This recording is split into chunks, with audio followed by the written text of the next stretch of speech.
The Pulse School on RealAgriculture.com is brought to you by Saskatchewan Pulse Growers and Nodulator XL.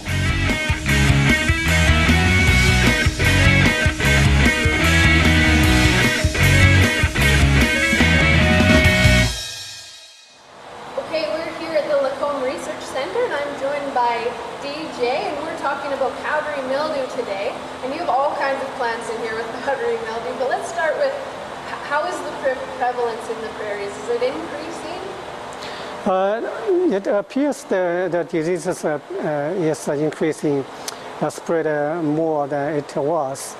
However, the disease can be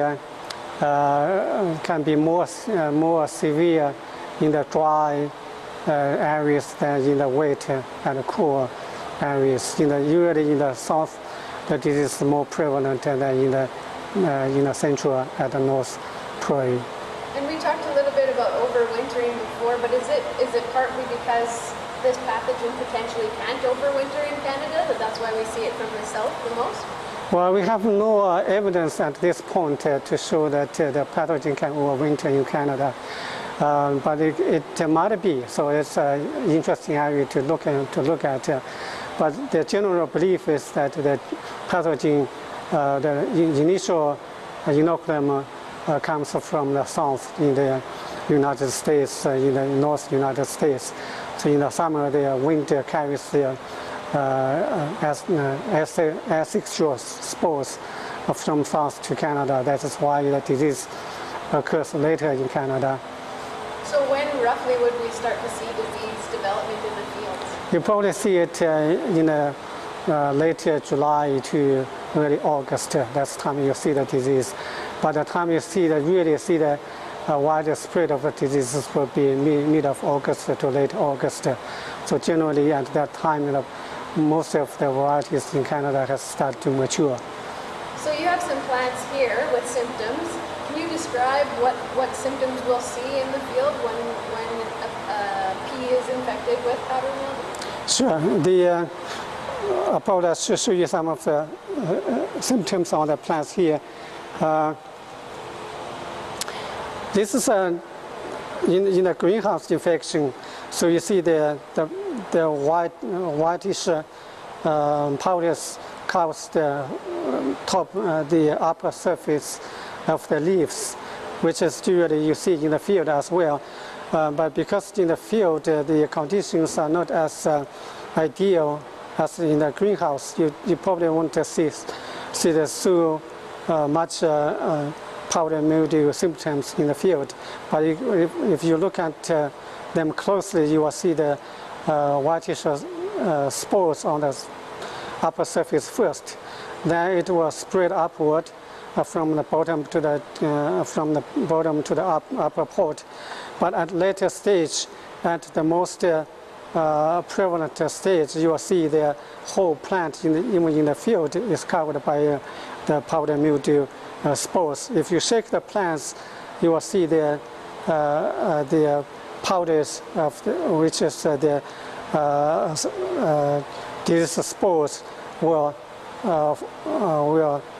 fly around.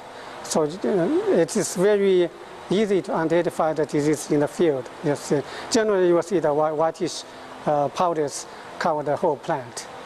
Okay, so we know that the disease can move quite rapidly throughout the field. How does it impact yield? Under field conditions, what we found is the maximum yield impact is probably around 25 to 30%. But as you see here, under the ideal conditions for the disease, the disease can occur at a very early stage, and even before the plants reach the flowering, the whole plant can be infected. So the yield reduction will be much more significant than 25 to 30%. But as I mentioned before, under Canadian prairie conditions, the disease usually occurs in later July to early August. So by the time that the disease widely spread, the plants getting ready to maturity, so that yield reduction is not as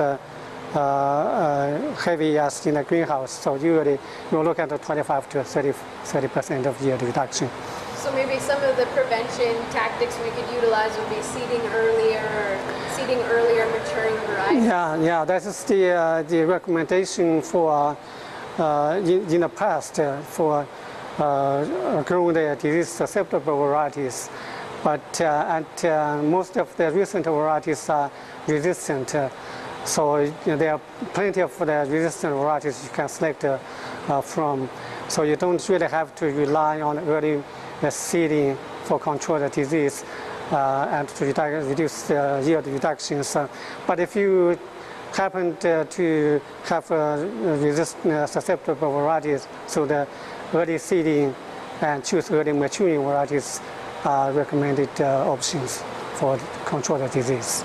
Is there anything we can do once our field has been infected, or is it? Yeah,